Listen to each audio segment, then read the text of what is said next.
So in the 1960s, our speaker Terence was a student, like many of you, at UC Berkeley. And he left in the middle of things to go on a tour around the world for 7 years that ended in the deepest Amazon basin, where he had an experience that has determined his life in the 20 years following, and which is the subject of his latest book, True Hallucinations. So now in this historic moment, after all this time, Terence will ascend the platform of the University of California for the first time.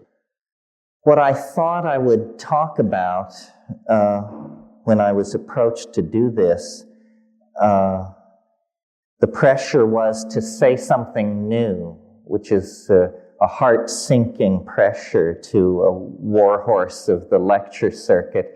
I started out thinking I would never repeat myself and sometimes wonder if I'll ever have a new idea again.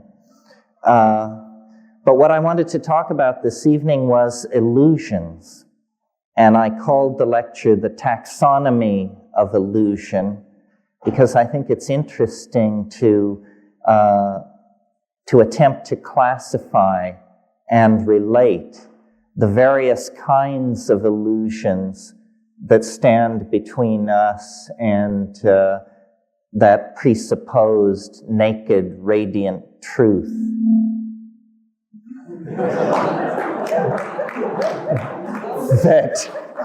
that has more or less driven the engines of Western philosophy since Plato.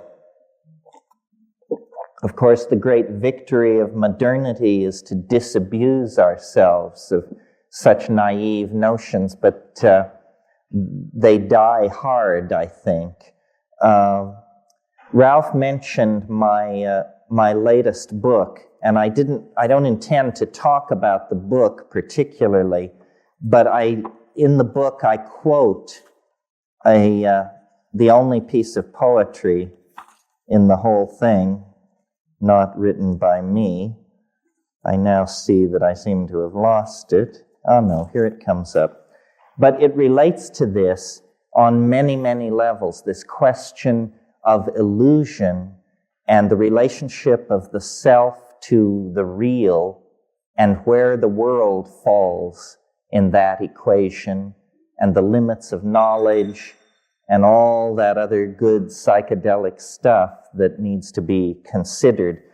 The quote is from Pale Fire by Vladimir Nabokov. And if you don't know this book, you should. It is without doubt one of the funniest books in the English language. And it takes the form of a very long poem and then the commentary upon this poem. The poem is written by a character that Nabokov creates named John Shade. And the part that I want to call to your attention this evening runs like this. That rare phenomenon, the iridule, when, beautiful and strange, in a bright sky above a mountain range, one opal cloudlet in an oval form reflects the rainbow of a thunderstorm which in a distant valley has been staged, for we are most artistically caged. Now, this is a very strange piece of poetry. This is not like even Wallace Stevens at his most obscure. In the first place, this word, the iridule, you won't find this word in any dictionary. And yet I sensed that this is obviously the word for this phenomenon. I know what he's talking about. I have seen this opal cloudlet in an oval form, which reflects the rainbow of a thunderstorm in a distant place. We're in the realm of mirage and nature as mirage and nature as mirrored labyrinth. And then the final point, and I'll go through all this in the course of talking to you, but the final line about being artistically caged. This is, I think, where the psychedelics come in, because psychedelics allow one to pierce beyond the veil of cultural illusion, beyond the linguistic momentum of what has been handed on. The faith of Tantra and magic and psychedelics is that the apparent intransigent appearance of the world can somehow be overcome by an act of magic. I used to collect Tibetan thangkas, and the texts which go with some of these thangkas. I remember one in particular, which coming out of the Tibetan, the translation was, all things being reversed, the great Hla, the great God, appears instantly. You see, the precondition for magic is the reversal of causality somehow. And as moderns, we have grown to give great credence, I think, to the idea that the world is largely a linguistic structure, largely created through the participation of the observer. But we have not been able to take that perception and turn it into a technology. Instead, we are still driven by the blind momentum of atomic structure. Who was it who said, the atoms blindly run? And then I think it was Whitehead who said, yes, but within the body they blindly run according to the body's plan. You see, what I think we're dealing with are patterns and then the indeterminate dimensions between patterns. And it's in those indeterminate places, within the interstices of reality, that the observer is able to establish him or herself and then model back the world. The reason I wanted to talk about a taxonomy of illusion was because I thought it was important to relate the various styles of hyperseeing, non-seeing, and misseeing together, because I think that the heuristic consequences of doing that are to realize just how shifting the sands are upon which the ontological edifice of Western thinking rests. I mean, that's always the point, you see, to deconstruct Western civilization, because Western civilization, the toxic consequences are now clear for everyone to see. So the first category or grand family of illusions, which we would put into our taxonomic key, would be social illusions. And when later we can argue this, but at this point in the discussion, illusion is / delusion. So the great social illusions, delusions, are sexism, racism, xenophobia, egoism, classism. The world is riddled and ruled by these social illusions, and no one is free of them. And so they constitute one broad category. I might just mention as an aside, a book which was very influential on me, and I never heard anybody else ever mention it, was a book by Rockcliffe called Illusions and Delusions of the Supernatural and the Occult. This was a 19th century book which I, as a kid, got in a Dover reprint.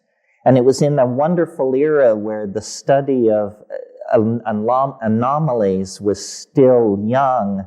And so this book had everything poured in together, from Mesmer's ectoplasm to people who had tumors that they carried around in wheelbarrows, to birds that did advanced arithmetic, so forth and so on.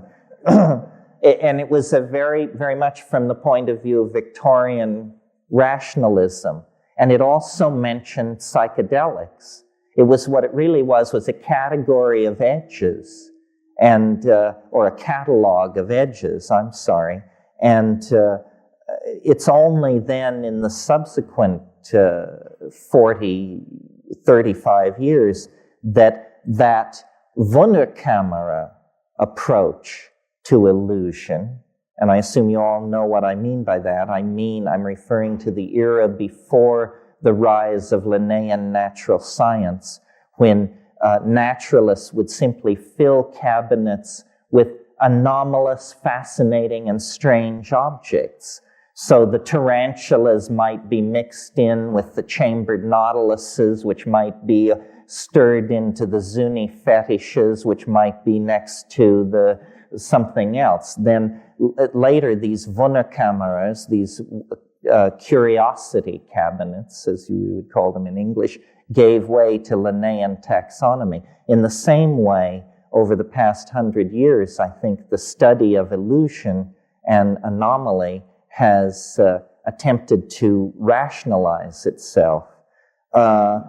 Spatial illusions are an entirely different family of illusory phenomena, and we all have encountered at some level, I imagine, the specially constructed environments that occur in behavioral psychology labs that trick you into thinking that the person in the foreground is smaller than the person in the background, and so forth and so on. These kinds of illusions and are probably fairly trivial, except that they address perception.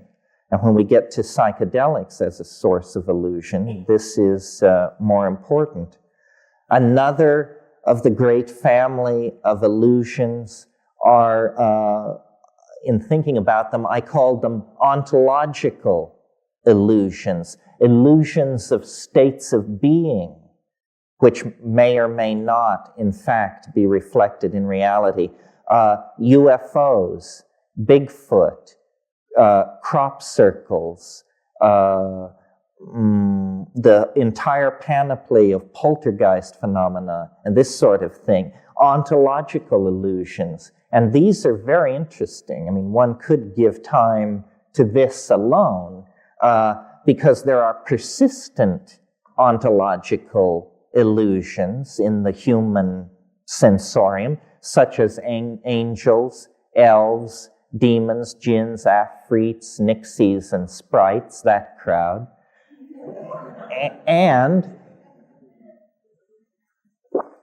there are ontological illusions that seem somehow tied to the evolving modalities of the group mind. UFOs are an obvious example. I mean, aside from the fact that people have occasionally seen strange things in the sky, the UFO archetype really emerges in the late 40s with the Rainier lights, and then a whole set of taxonomic features of this particular brand of illusion coalesce. The silvery discs, the alien denizens with the cat eyes and the rubbery flesh, those same guys who give you unscheduled proctological examinations in the middle of the night. But notice that particular taxonomic feature has been added recently through the assiduously careful scientific research of Strieber and company. So these things are cattle mutilation is an interesting one, very confined in time and space. The crop circle thing similarly. It's not that there aren't crop circles, but that what we have is essentially a pattern in an English wheat field, but then radiating out from that are the illusions of those who cast their gaze upon it, those who proclaim it, telluric communication or particle beam research carried on by the Air Force, or in one version it was supposed that a particular crop circle had been decoded, found to be a lost Sumerian language, which when decoded said basically, don't stop here. It was essentially a no parking zone for time machines. They were saying, this entire century just maintain speed and, do not stop.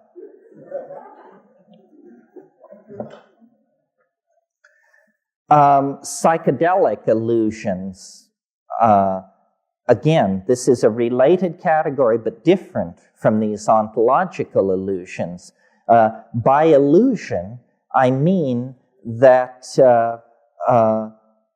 these are confrontations with phenomena, an apparently subjective ground and an assumed rational observer, where then there is a more than ordinary amount of ambiguity. I mean, most of reality is illusory. It's just that we do each other the courtesy of not pointing this out. Actually, you trace a very thin data path through the world, and most of what we assume without question, we have very little evidence for. I mean, something as simple as, like that Mount Everest is the highest mountain in the world. Well, first of all, very few people have ever seen it. I saw it, and because I saw it from a distance of about 500 miles, it looked quite small, and my own testimony as to whether it was the highest mountain in the world would be fairly unreliable. And besides, what does that mean anyhow, and how the hell do you figure it out? I mean, here we have one mountain in the Himalayas and another in Bolivia, and you're telling me you know which is the higher mountain? It must rest on a whole bunch of weird and fishy assumptions, resting on even shakier data. So, and that's just the question of the highest mountain in the world. Give or, leave alone the state of your lover's heart, or your banker's for that matter. What's important about the psychedelic family of illusions is that they propel the entire issue of illusion to center stage, because they demonstrate that the assumed bedrock of quote-unquote ordinary perception is in fact no bedrock at all. It's simply a very soft dwell point somewhere in the mysteries of metabolism. And the consciousness, whatever its relationship to the brain, is spectacularly affected by the perturbation of the physical brain by endogenously introduced pseudo-neurotransmitters of some sort. And to my mind, this is very interesting. Alexander Shulgin has secured in his work that you can take a molecule that is completely inactive, and by moving one atom to a different place on the ring, you can change this into an active compound.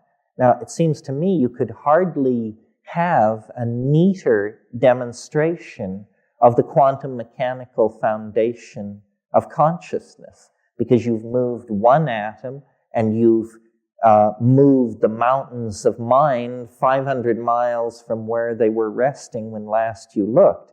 It's quite spectacular. And it argues then that mind which, strangely enough, the materialists always claimed this. They just put different emphasis on the words. Mind is a kind of iridescence upon metabolism.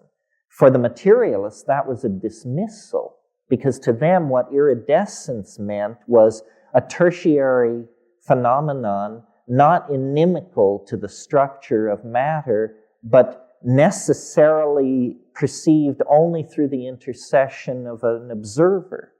See, that's what iridescence is.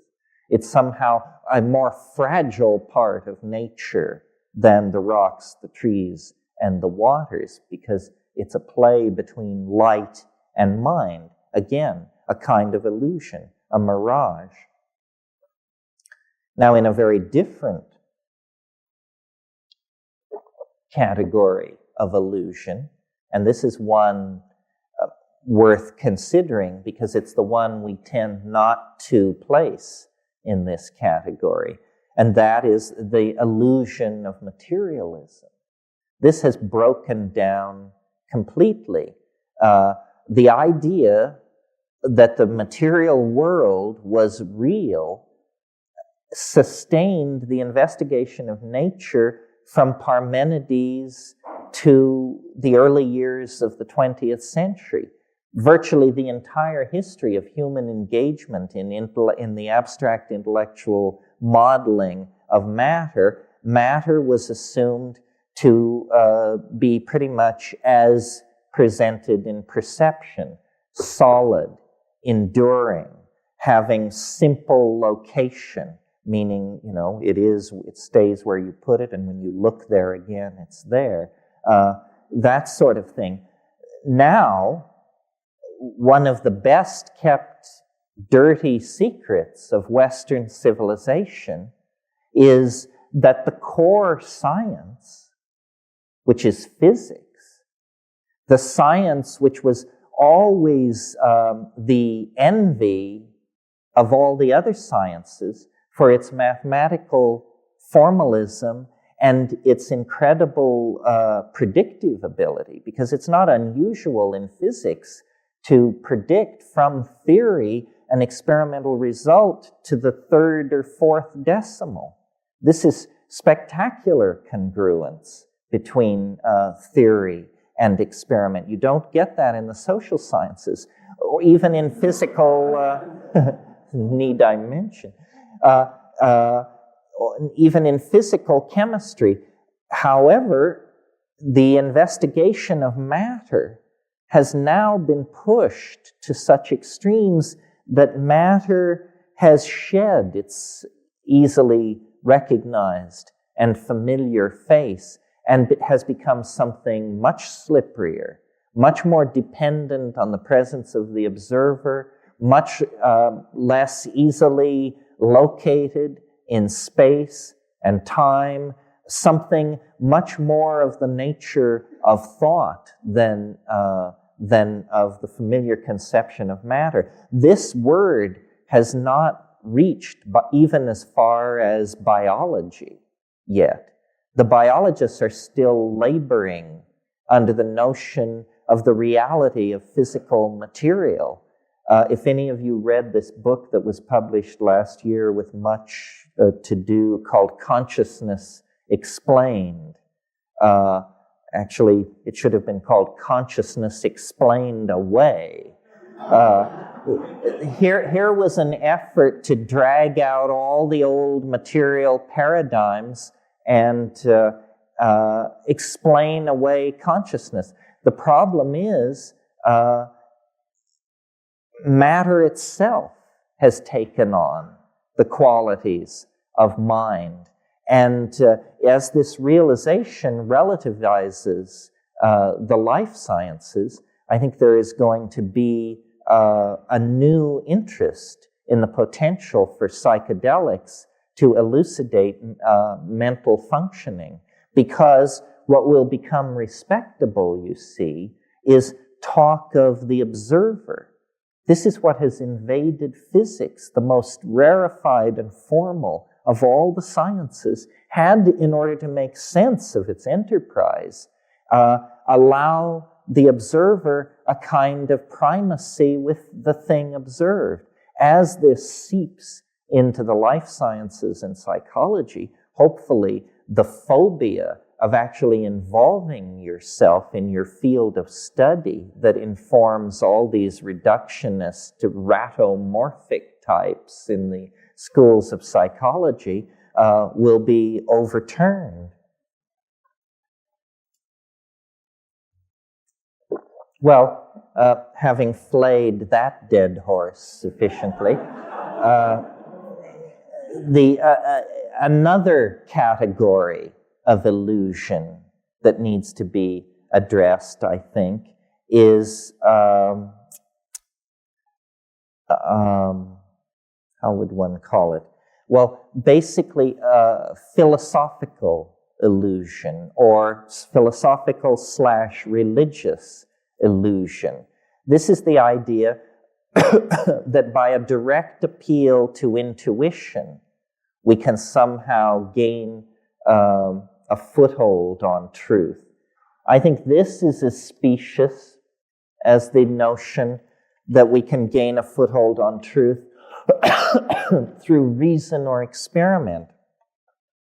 This foothold on truth idea may have to be given up. I'm sure some of you have heard me recall the situation where Wittgenstein was raving about something, and one of his students said, "But is it the truth?" And he said, "Well, it's true enough." And this is really means a great divide has been crossed when you can say that, because it means you understand now that you are no longer a fairy in a Platonic superworld, but that you are actually a monkey with a brain full of mush trying to sort out, what's right in front of you. True enough is what we should probably rest with. And, illusions abound. For instance, I was speaking of these religious ontologies. I was talking to someone recently who amazed me because I've always thought of them as a person of great intelligence, but who would never be reclaimed from the arms of Mother Church. And we had dinner last week, and he said, "I realized it finally comes down to, do you believe the universe is being run by the ghost of a Galilean politician?" And he said, put that way, I realized that it wasn't. Other religious myths are less easily undone, I think. Monotheism has an appealing philosophical neatness, but it leads apparently to clitorectomy. So, you want to watch that. This search for philosophical neatness may make for strange bedfellows. And of course, Buddhism, I love the illusion of Buddhism. It's the illusion that illusion can be transcended. And again, not really doing genuflection to the animal nature. It's amazing to me. I mean, if you were to meet a termite who stated that his or her goal in life was the perfect modeling of the cosmos, you would think it was quite a comic undertaking. And yet, how different are we that we should presume to more than a shadow of the truth? Well, then, finally, or I don't know finally, but completing my laundry list here, linguistic truth, or the truth of language and the illusions that language weaves. Because someone quite intelligent said, language was invented so that people could lie. In other words, it gives you that fudge factor of obfuscation where someone says, why did you do that? Well, the best approach is, I didn't do that. You thought I did that. What you thought you saw, you didn't see. In other words, I suppose that lawyers are probably the people who have done the finest work with language, and behind them, politicians. And the true potential for language to elevate and to unite the community was early on betrayed into the production of illusory and ideological goods, which could then be marketed among the people and to spread confusion. Psychedelics reflect on this because psychedelics stretch and pull and melt and recast the illusion-producing machinery of language. I think that if you had to say the one thing that psychedelics do for everyone, whether they have a good trip or a bad trip, because it's up to them to interpret what they make of this, is it shows you the relativity of your cultural viewpoint. That it's just your point of view. You inherited it from a geographical area, a culture, a set of parents. It has no relationship whatsoever to anything anchored in some kind of metaphysical superspace. It's just your cultural point of view. And travel actually does the same thing. And I've always felt there was a weird affinity between psychedelics and travel, and I suppose many people have, or we wouldn't call it a trip, and we wouldn't call it a journey. But travel shows you the relativity of culture. And what's really happening when you travel, you see, is you're moving from one language domain to another. We don't think of it that way, but that is in fact what is happening. You can never see the Amazon jungle if you keep intact the bubble of linguistic assumptions of the place you started out from. Every place will withhold its secrets from you. I learned this in the Amazon because the first time I went, I had virtually no botany. And to me, the jungle was green. That's what it was. And it was many shades of green, and it was beautiful, and it was this and that, but it was basically green. The second time I went, I was with a lot of botanists.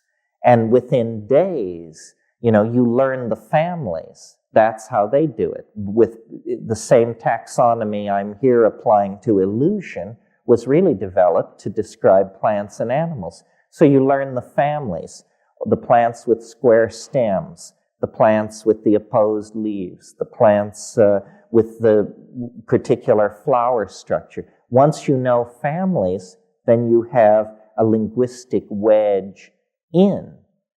But, the corrupting or curious thing about language is that, like all tools, it shapes its user in ways that are not suspected until it's too late.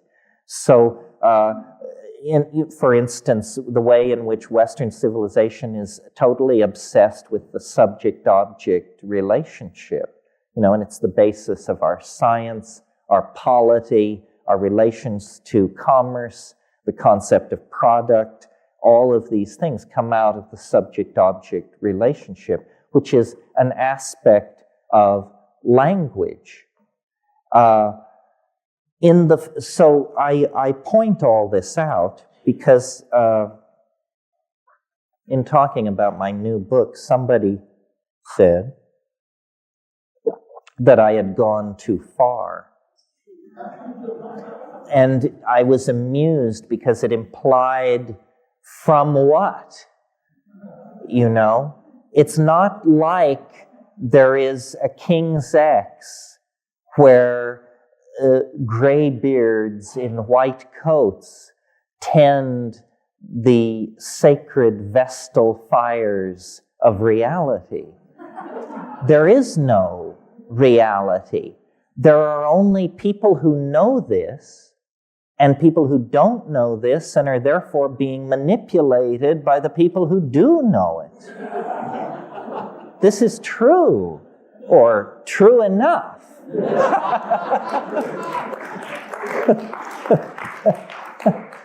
And, one of the things that has amazed me with my own personal career, because, I started out basically shoveling snow in a cow town in Colorado, and by fate or who knows what, come to the present position. And what I notice as I traverse levels on a supposed ladder of success, where you would expect there to be more and more competition and people and activity, actually it gets emptier and emptier. There is nobody minding the store, as far as I can tell. This is why I'm so unsympathetic to conspiracy theory. We could use a few conspiracies.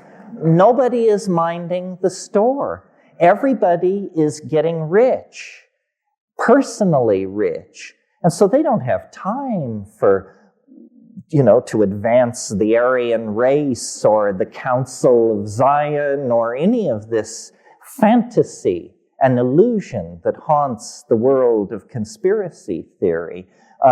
Rather, it seems everything is being left pretty much to develop on its own because people are afraid to grab or touch the levers and buttons in the control room of the historical vehicle.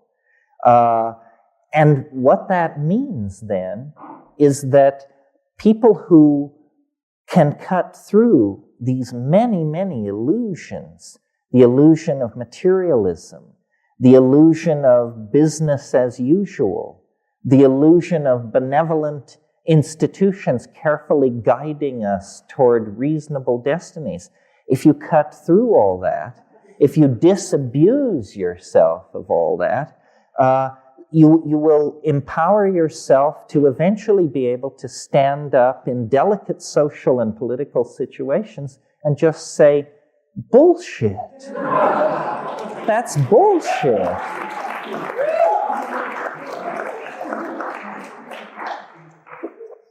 And this is worth considering doing simply because we have an imperiled planet on our hands. We have been, for a long, long time, the victims of illusion. Western civilization, Stefan Dedalus was right. History is a nightmare from which one must awaken, quite literally. I mean, we have been blind to what we have been doing. We are blind at this moment to what we are doing. If in a single moment the actual nature of our predicament were to fully make itself felt in the mind of any one of us, I think it would be paralyzing. It would be horrifying. We have waited till the last moment of the last hour. The house is burning down around us, and we rouse ourselves from the stupor of materialism, the stupor of Christianity and scientism, the stupor of male dominance, sexism, and racism. If we don't rouse ourselves from this stupor, the momentum toward extinction is now practically irreversible. The Grateful Dead like to sing that song, "We need a miracle every day." We certainly do. Because and so then that brings me back to my original point, that the moment that outside the ven of culture lies an unmapped terra incognito. As vast as the New World was to the Old in the 15th century, as vast as outer space appears to us now. The New World outside of culture is a world that can be conquered through vision and language. And, many of you have sat through my recitations of what it's like to smoke DMT. Many of you, I'm sure, are familiar with the medieval woodcut of the guy sticking his head through the cogs and wheels of the cosmic machinery to observe a new world outside. The message here is, and it's more than a message. It's a message if you just come to events like this and then go back to studying cost accounting. It's an experience, if you will, but avail yourselves of these tools. The experience is of the discovery of a new world as real as any world that we know. It's not going to come from Time magazine or the Secretary General of the United Nations or anybody like that. It isn't that the world is tired and played out and that all frontiers have been explored. Every culture could support that viewpoint within certain classes and in certain situations. But in fact, it has never been true, and it isn't true now. We are monkeys, and monkeys love a hell of a good fight. And we have a hell of a fight bearing down on us because we have to clean up the mess. We're not going to go silently into the gentle night of extinction. It's just not going to happen that way. Creativity is going to be unleashed. Struggle is going to be an unavoidable part of trying to steer this battleship away from the cataracts of history in which we are now caught. I believe that there is a tremendous obligation upon the privileged classes of the high-tech industrial democracies, and I dare say that includes everyone in this room, a tremendous obligation to attempt to deconstruct the bomb that we have inherited. I mean, that is literally our situation. The gift from the past, from the 19th century, from the 1940s, from the psychology of Nixon and Johnson and that crowd, is a ticking bomb, except that it's a planet. And it's the greatest challenge to intelligence that intelligence has ever faced. And yet it's precisely the kind of challenge that intelligence should be able to meet, because what it requires is large-scale strategic planning, implementation of visionary responses. It is not incremental. It's sudden, complete, and dramatic. And I really believe that there will only be one chance. We are circling the runway of post-history, and the engines are running low, and there is one approach. And then, if you miss that approach, you're into the drink. Now, we have the great good fortune to be approaching the end of a millennium. Would it be redundant to say this only happens once in 1,000 years? Yes. And it's extraordinarily fortunate. Once I was in England and I ran into somebody I hadn't seen for 20 years. And I was amazed, and I said to Rupert, how often does one get a chance to meet someone one hasn't seen for 20 years? And he said, well, I dare say, I suppose every 20 years or so. We can use the millennium, this apparent coincidence of our dilemma and a calendrical turning point, to create awareness of opportunity. And we can use the psychedelics to dissolve boundaries between ourselves and other people, between institutions that govern and the governed. And basically, we have to insist on the seriousness of the situation and the potential for solutions. And what it means is a much more radical break with American society than we've been willing to contemplate in the last 20 years. We went through this thing with, the two-term governor of Arkansas, and it took 1.5 years to play that all out and to see what it comes to. And what it comes to is, Washington is convulsed over the possibility of closing an air base near Sacramento. So how can we even conceive of this government making an impact on the real problems? It is still government by flim-flam. And that would be all very well if we had 500 years to dig ourselves out of this dilemma. But if a radical political alternative is not opened up in this country, then we are essentially, I think, going to amuse and entertain ourselves into extinction. The ordinary orthodox system has failed. What Bill Clinton exists to prove, at best, is that people of goodwill make no difference in those institutions because they are compromised and corrupted from the very beginning. It's just the way it is.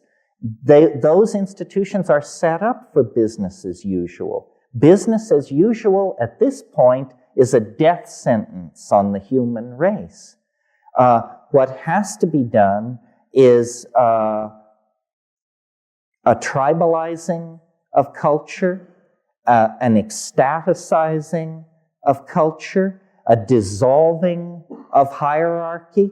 That means self-empowerment through claiming the new information technologies, through deconditioning from propaganda, through deconditioning from the pharmaphobia that holds everyone within the pre-programmed molds that are being handed down from Madison Avenue and Hollywood. It means actually realizing that your life is your own. Your destiny is your own. It isn't within the confines of the culture because the culture is dissolving. And to the degree that the word is put out, that phenomenon will accelerate. We are in an extraordinary transition. Everything that has worked now doesn't, meaning global economic systems, control of the spread of epidemic disease, so forth and so on. All these systems are breaking down, and yet the new systems are not yet in place. So this is a situation of extraordinary malleability and a situation in which people of great vision and great ego can make tremendous impact. So it's a very dangerous situation. We saw this in the 1930s in Germany and in Europe, where there were all kinds of potentials, all kinds of possibilities. We forget how powerful a visionary Marxism was before the rise of fascism. Movements like Bauhaus and Dada and Surrealism all had agendas which disappeared then under the rise of fascism. This must not happen again. And what it has to do with is resisting images that are coming from the reality studio, resisting the images that are coming off the tube, coming through the newspapers, and creating a community based on psychedelics, sexuality, sensitivity, and good sense. Cultural value, and what good sense will mean in this situation is the preservation of the earth, the preservation of diversity, deconditioning from product fetishism, deconditioning from energy overconsumption. All these things we understand, but we seem to lack the power to change our minds, or if we have that power, then the power to change other people's minds. And I am into psychedelics not because I think it's a sure thing, but because I think it is the only game in town. In other words, it's the only thing I've ever seen change an individual on a time scale similar to the time scale that we have if we're going to make a difference. I've seen over and over again, I'm sure many of you have, people go into a psychedelic jerks and come out halfway decent human beings, 8 hours later. If we had 500 years to steer global society into safe harbor, it might be possible to do that, but we don't. I mean, I really believe that we are being asked to participate in the birthing of a new order of being, and that there is reason for great optimism and hope, because it looks like we're just boring into solid rock. But in fact, there's somebody else boring through that solid rock, and they have triangulated our approach, and they are hurrying to meet us. I don't think we fell into this situation because of bad fate or bad destiny. This is part of the process. History is what happens when an animal species, an advanced animal, falls under the influence of a transformative attractor of some sort.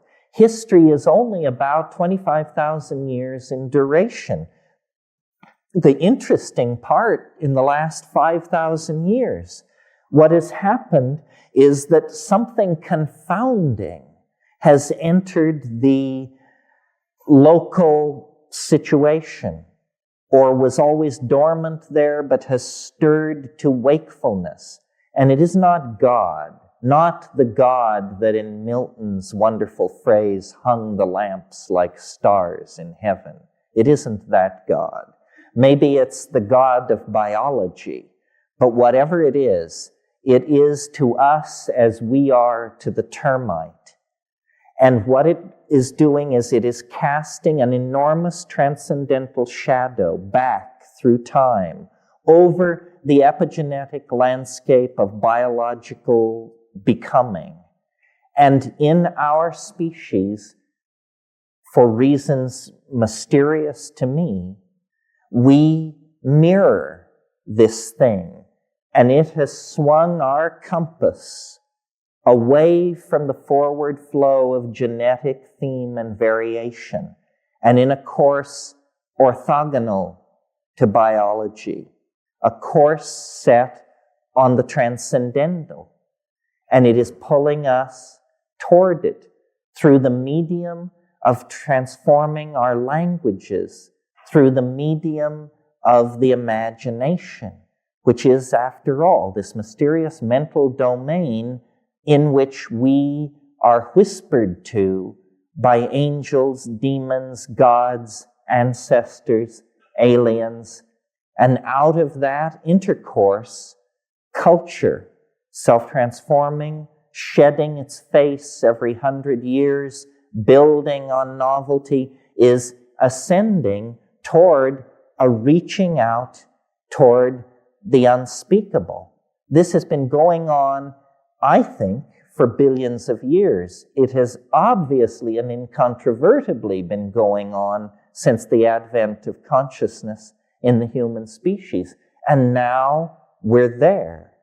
We're in the final domain of the confrontation with the secret. It is impossible to conceive of history going on for hundreds of years. The planet cannot sustain it. All of these social structures and institutions that we have surrounded ourselves with are obviously lifeboats. They are not made to last. They are made to carry us to a certain point in the life of the earth, and we are now there, or we are within 20, 30, 40, 50 years of confronting the transcendental object at the end of time that drew us out of the animal body. History is the proof and the shock wave of the eschaton. This is a hard thing for secular audiences to wrap their minds around because they're familiar with hearing this from rattlesnake-handling Christers. But that's simply because religion has always been the repository of the irrational intuition. It never said that the irrational intuition is ipso facto false. It becomes a travesty when hung with the trappings of dogma derived through the scholarly revelation of weasels. But the intuition is pristine, and the intuition of Islam, Judaism, Christianity, and cults innumerable is that there is a finiteness to the historical experience. And then the more staid the ontology, the further into the future they put it, so they can continue trading real estate for the next little while. I think that it is now possible to extrapolate the curves that describe our degradation of the planet, the spread of epidemic diseases, the ozone hole, the extraction of metals, the clearing of the rainforest, the rise of population, the spread of toxic compounds, so forth, to convince yourself, even from a rational point of view, that history is a self-limiting process. Well, if you're a rationalist, then you must conclude we're just headed for extinction.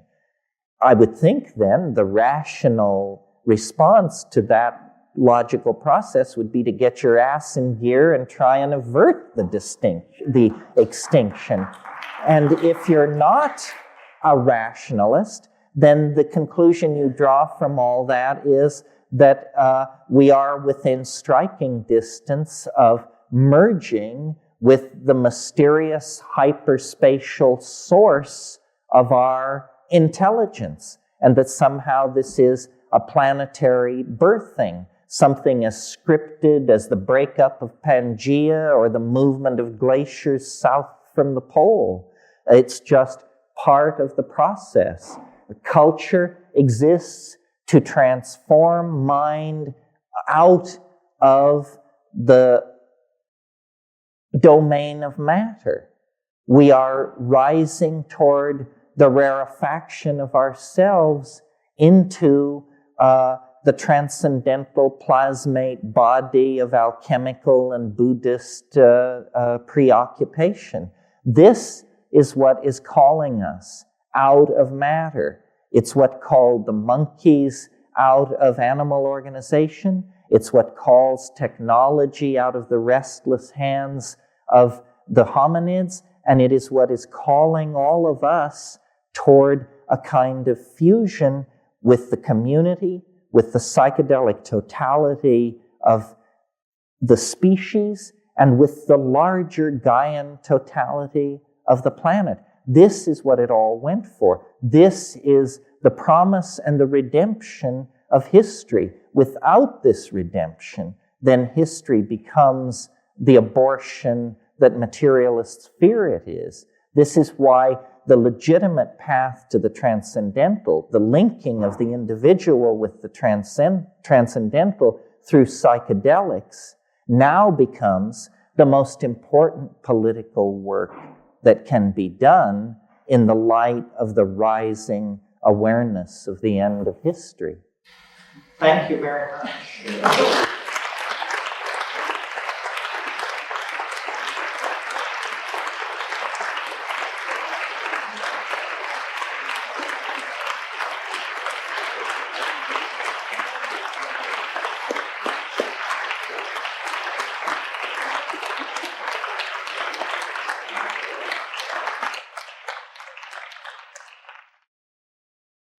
Well,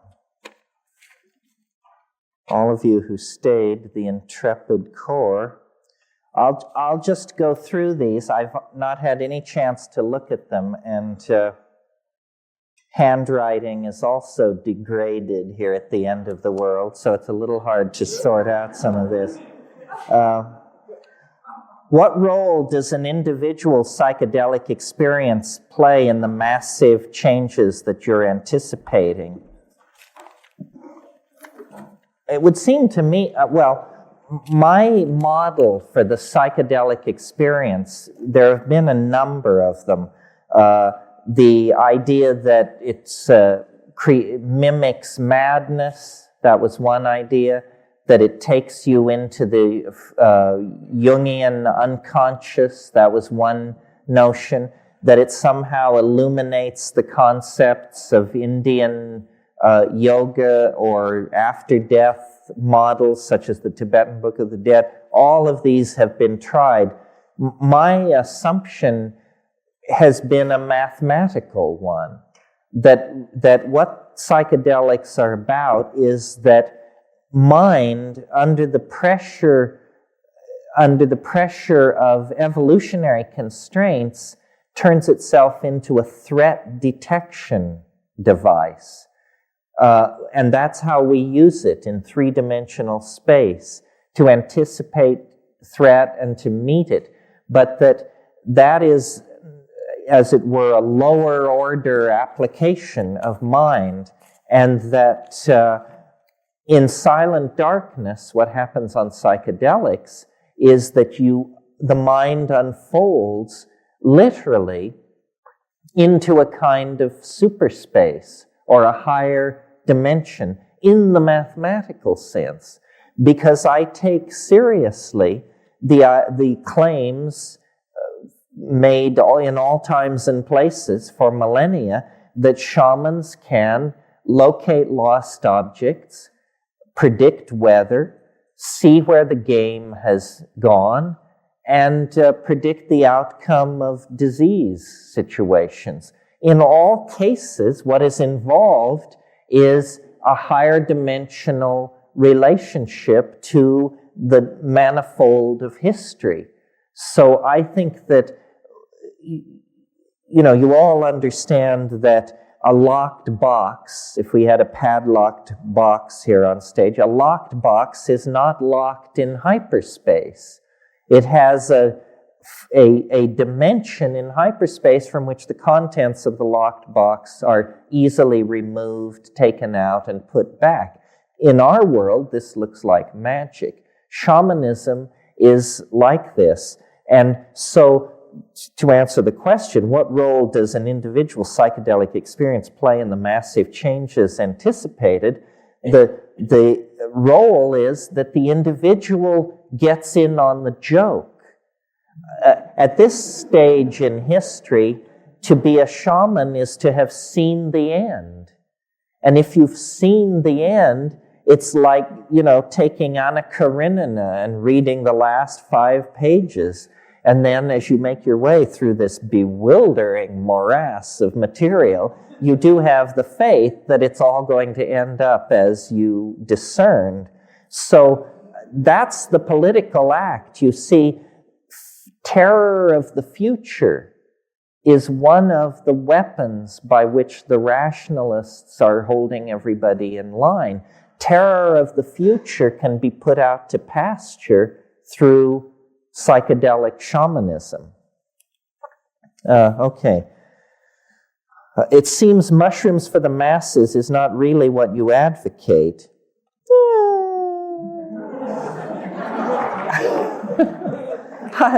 Mushrooms for the masses doesn't sound like such a terrible idea. I mean, I always equivocate by saying, if your problem is maintaining boundaries, then you probably shouldn't take any psychedelics. But you can't, in a mature civilization, you don't define opportunities based on what will be detrimental to a small minority. Mushrooms for the masses seems to me a fine idea.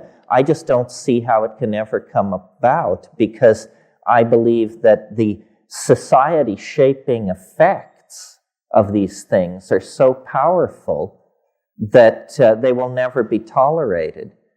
Just to go off on a tangent for a moment, this is why I am an incredibly pessimistic person about getting pot legalized.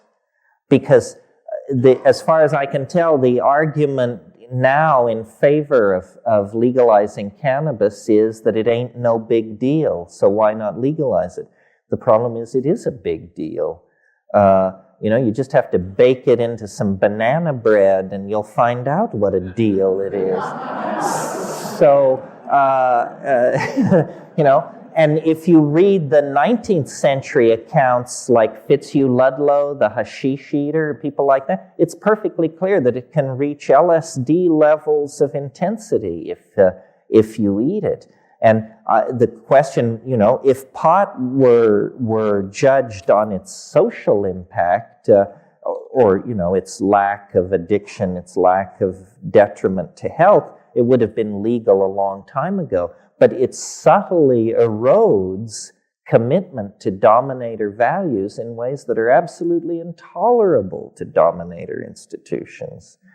They'll let gays in the military before they'll legalize pot. That's how threatened they are by pot.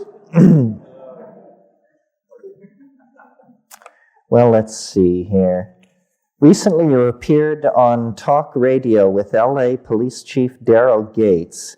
What was the inside story, and do you feel you were heard by him? Well, yes, I won't give this too much time. I did appear with Daryl Gates on his radio show. Clearly, they're desperate to raise ratings. They'll do almost anything at this point. And Daryl Gates was a pussycat, very easily intimidated by, I make no great claims in this area, but intelligence.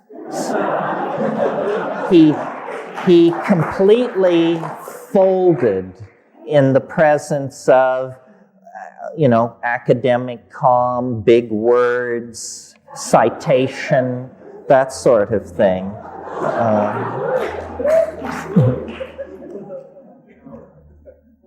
What is the difference between your vision of the end of history and the Christian belief in a Savior? This is a great question. Well,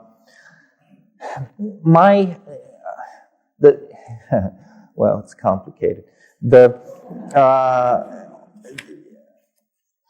way I think of this transcendental object at the end of time is on this level. For purposes of metaphor, it's like those mirrored ball bars that they hang in discos, that spins and sends out scintillations of light all over the walls, ceiling, and floor of the room.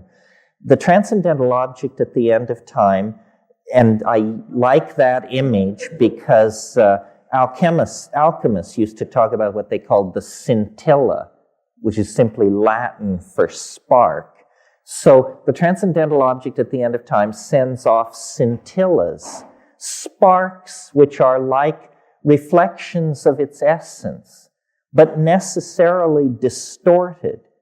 Well, then, ranged all around this transcendental object and at greater and lesser distances are all the people who have ever lived.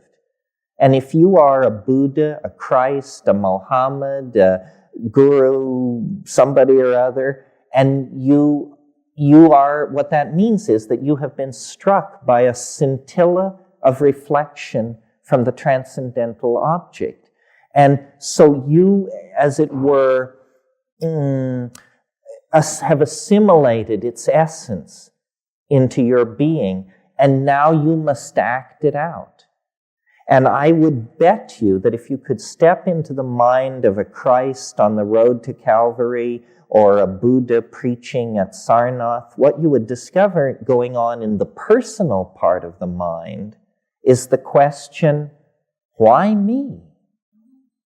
Why me? And the answer is, you just are dumb lucky, that's all. You just happen to be standing in the right place at the right time, and there is nothing special about you. You just have a hit of the stuff. And then the other part of the question, the problem with all these religions, and it affects flying saucer cults, and it affects occult schools of magic, and everywhere, is people claim to know too much. They are not willing to live in the light of ignorance and in the absence of closure. So, my God, you go to these UFO conferences, and, you've got the people talking to the Pleiadians in booth 1. Next to them, people are talking to Commander Zamo of the Antares system. And then number 3, something else. No cognitive dissonance between these groups. They all have coffee together and are dating heavily, and it doesn't ever seem to enter anybody's mind that this is a little odd. In occult stuff, you say, what's that? And they say, well, that's the 11th amethystine ray that was brought by the great white fathers of the 11th Lodge who came from the galactic center at the fall of Atlantis and established the... Say, how the hell do you know all this stuff? I mean, nobody knows anything. And Christianity, the anticipation of the end of the world and the exegesis of Revelations that has been worked out based on the visions of John of Athos, it's a good try, but it's not a paint by numbers script for the unfolding of the world by any means. When the transcendental object at the end of time finally reveals its quintessence among us, all prophecies will be fulfilled. All religious ontologies will find themselves somehow vindicated and somehow humbled in the same moment, because they were, in fact, in Wordsworth's wonderful phrase, intimations of immortality. But you don't need to rely on these sanctioned intimations of immortality. You can have your own simply by taking 5 grams in silent darkness on an empty stomach after you've unplugged the phones on a Saturday night in your apartment. The real research into the nature of the eschaton is done one-on-one above 5 grams.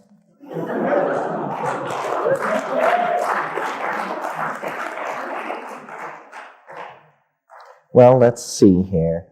I once heard you talk about an experiment your brother undertook where he was raving for 3 weeks, but you never explained what the experiment involved. What was it? Well, what a wonderful opportunity. True hallucinations. I never talked about this, even often to very dear friends of mine. I mean, there are people who've known me for 20 years who I never told this story to because I think it takes as long to tell as it takes to read this book. You know, that wonderful scene in Wells' Time Machine when he comes back to his gentleman's club and he says, "Gentlemen, this is no tale to be told over greasy plates." Well, similarly with this. So I didn't also want to make it the basis for my public career because this is real, well, I almost said nutty stuff. I generally disbelieve in violations of physical law and miracles, but I did actually, in the course, I'm 46, I have seen 3 or 4 in my lifetime. And each time it's absolutely astonishing. Whole worlds of possible questions are instantly answered. And I wrote this book to inspire people to follow our method, which is our method is the rational but stoned mind in confrontation with the obscure. Seek ye the obscure. You know, if a book is not at least 100 years old, don't read it. If a country has more than one international airport, don't visit it. If a village has more than one outboard motor, don't stay. And just keep pushing and pushing and pushing, because out there at the edges are the edges. And that they're edges because nobody goes there, because the unsanctioned is hidden there. That's where the shamans are, and the mad people, and the sexual experimentalists, and the aesthetic experimentalists. That really is the method, not belief. Belief is a toxic and dangerous attitude toward reality, I think. After all, if it's there, it doesn't require your belief. And if it's not there, why should you believe in it? It doesn't make a whole lot of sense.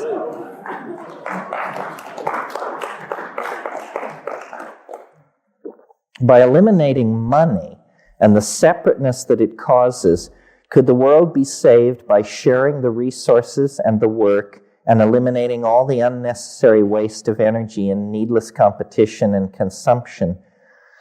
Well, I'm not sure how money could be eliminated.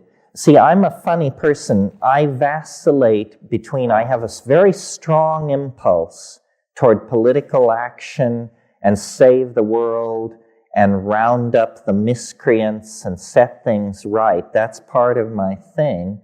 But I also have this incredibly evolved sense that it's a done deal, that it's okay, that the main task is a certain alertness and attention to one's comrades, and that it will all unfold through the intercession of the transcendental object at the end of time. People say this is a contradiction. Fine, it's a contradiction. I mean, what are we doing here anyway? Is life supposed to be simple? But I preface that by saying, one time somebody in a group like this challenged me and said, you're always talking about the peril of the planet and one thing and another. Why don't you ask the mushroom how to save the planet? And so then I thought that was kind of a facetious and challenging thing to propose. But the next time I found myself capable of asking the question, I did. And the mushroom hesitated, and now I pass this on to you as pure fungal hearsay on the networks. I said to the mushroom, so how can we save the world? And it hesitated roughly a third of a second and said every woman should bear only one natural child. I thought about this for a long time before I ever publicly mentioned it to anyone. And I realized, you see, I think that what is destroying us are two things. Number one, an uncontrolled rise in population that wipes out every good intention, every social program, every expansion of agriculture succumbs to expanded population. This is destroying us. The other thing that is destroying us is that we are not properly utilizing the intelligence, talent, and so forth of half of our population, the female half of the population. Now, people say that we must, women must be promoted to professional positions and power positions, and of course this is true, and I agree, but what is really holding women back is that they spend a staggering amount of their creative lifespan raising children. And if every woman were to bear only one natural child, the population of the planet would fall by 50% in 40 years. Without wars, epidemic diseases, it would just naturally fall in half. Now, I don't think very many people have ever considered this possibility. We tend to think that our problems are insoluble. They are not insoluble. Furthermore, it turns out, and here's news nobody likes to hear, A child born to a woman in Santa Cruz compared to a child born to a woman in Bangladesh, that child will use between 800 and 1,000 times more resources than the Bangladeshi child in its lifetime. So where do we preach population control? The third world, because that's where all the people are. But that's not the problem. People are not the problem. Incredible consumption by some people is the problem. It would be possible to imagine a world where governmental institutions or whoever's running things could go to women and say, how would you like to have vastly increased leisure time? How would you like to have an increased expendable income? And how would you like to have genuine status as a hero in the struggle to save the planet? If women were to have only one natural child, women would very naturally come into an enormous empowerment. No one, no institution could deny it to them.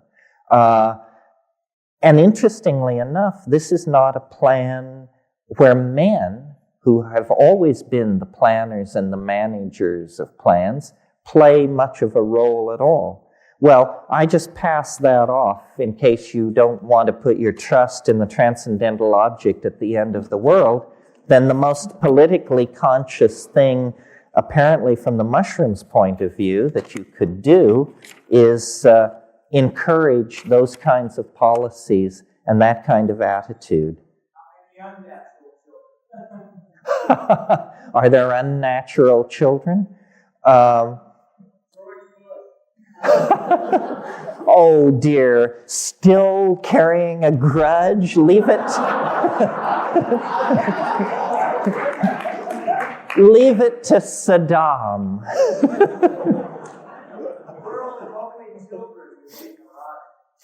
No, that is not true. That's what always put out.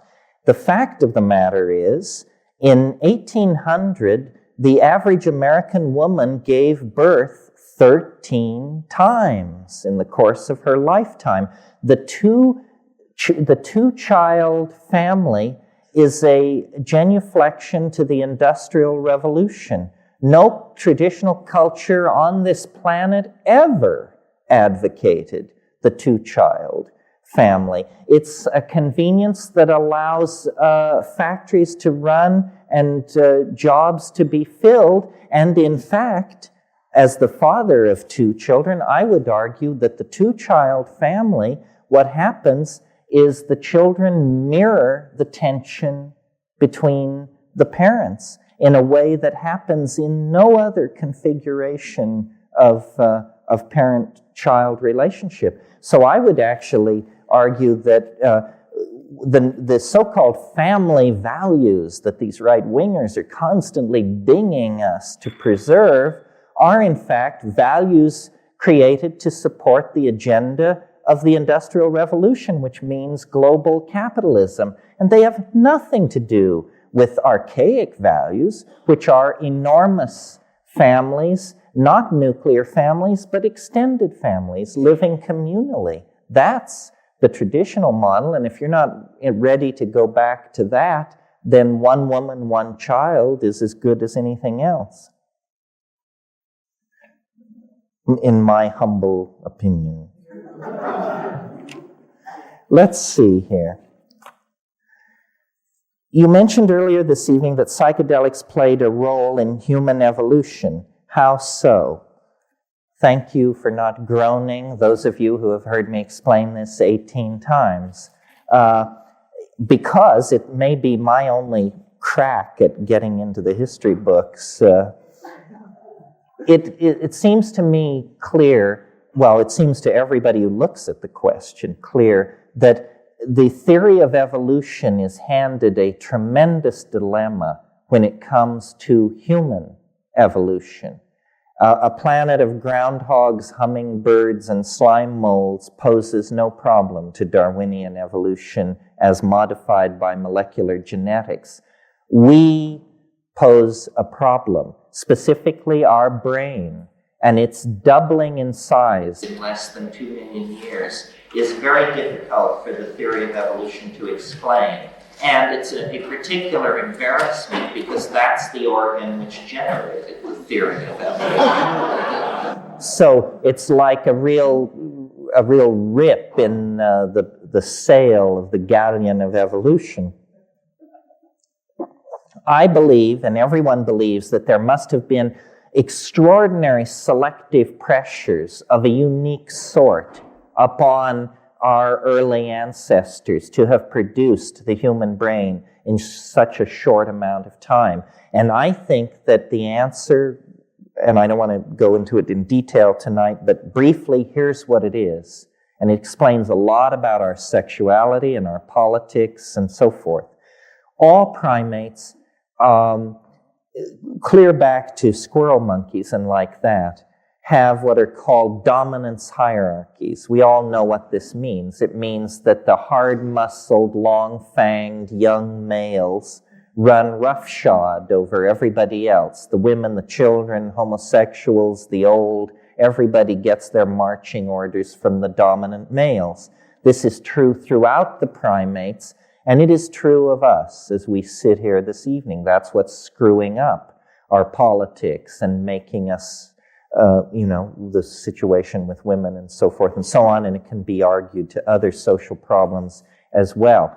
I believe that psilocybin, because it dissolves boundaries, is uniquely positioned to mitigate against this tendency toward male dominance for a number of reasons. And when our remote ancestors moved out of the trees and into the grasslands, they encountered these mushrooms. And I think the great undiscussed frontier of evolutionary theory is the effect of mutagens in foods on human evolution. Most animals maintain a very narrow food menu to avoid contact with mutagens. When we were forced out of the arboreal canopy, we became omnivores. We came under nutritional pressure, and for a long time we were testing all kinds of foods, and that would have meant a very high rate of mutation through that period and an acceleration in natural selection. And I think that psilocybin, because it improves visual acuity, would have given a leg up to predators and hunter-gathering proto-hominids. And so, in a sense, there was a period of time, perhaps as short as 100,000 years, perhaps as long as 1 million or more years, when male dominance in our species was suppressed chemically by psilocybin in the diet. It was still there, hardwired in the genes, but chemically suppressed by an orgiastic religious style that had everybody taking mushrooms at the new and full moon and then having sex in a heap, basically. This made it impossible for men to trace lines of male paternity. That's a consequence of an orgiastic society. And a kind of paradise evolved. And it was during that paradisical interlude that language, theater, altruism, metaphysics, poetry, dance, religion, all of the functions that we equate with unique humanness evolved under the aegis of a near symbiosis with psilocybin, mushrooms. And then, and this all was happening in Africa, then through climatic upheaval, drying of the African continent, the mushrooms disappeared, and God forbid, the old wiring reasserted itself. It must have been hell on earth. It must have been similar to what we're living through. It must have been an era of incredible brutalization when people stopped caring for each other, People stopped having group sex. They started fighting over women, fighting over territory, bashing each other's brains out, appointing leaders, developing weapons. The entire sick set of pathological institutions that leads to our dilemma was evolved in the wake of the invention of agriculture and the abandonment of nomadism and so forth and so on. And this is why I think we're so funny on the subject of drugs, because we are literally the children of a drug. There wouldn't be human beings on this planet had there not been this hominid mushroom interaction over a very, very long period of time. The reason we addict so easily to so many substances, and the reason people destroy their lives with various addictions, is we have an itch that we just can't scratch, and we try everything. And I maintain that you'll keep itching and you'll keep scratching till you come to this very narrow family of hallucinogens, the tryptamine hallucinogens. Then the itch stops because you are restored to the archaic dynamic in which we created the most noble social systems that we have ever lived under. The archaic, nomadic, shamanic, goddess-worshipping world of the dawn time. And history is a fall away from that, exactly as these monotheistic religions insist, the fall into history. And I see then this emergent end of the world, post-history, millenarian culture as an attempt to reconnect with that archaic authenticity that was the birthplace of intellect, of poetry, of beauty, of love, and of altruism. Okay.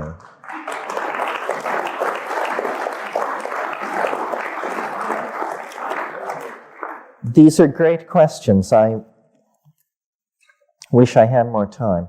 Here's one. Please define intelligence. Strangely enough, I was thinking about this today, as I can't even remember why, but I produced a definition. It's a kind of a cribbing from Whitehead. Whitehead defined understanding in the following way. He said, understanding is the apperception of pattern as such. That's all. For instance, in this room, there are many patterns. Where the men are, where the women are. Where the over 40s are, where the under 40s are. Where the wealthy and the poor are. Each of these patterns, if you can see it, tells you more about the situation. And presumably there are an infinite number of these informative patterns. So I would define intelligence as Whitehead defined understanding. Intelligence is the apperception of pattern as such. And the more of the pattern and the more patterns that you perceive, the more intelligent you are. Of course, these patterns must actually be there. Otherwise, you're delusory. And that's a different issue. And then I'll do one more here. Oh, you don't want go fast through them.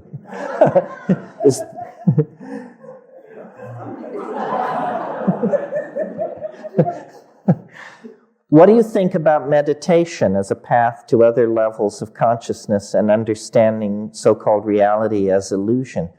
I think meditation is a fine thing. I do it. I'm not sure what its relation to the psychedelic experience is. This is essentially part of a larger question, which is, can you get there on the natch? The short answer is no. The fair answer is maybe in exceptional cases. Cases so exceptional that the answer is no.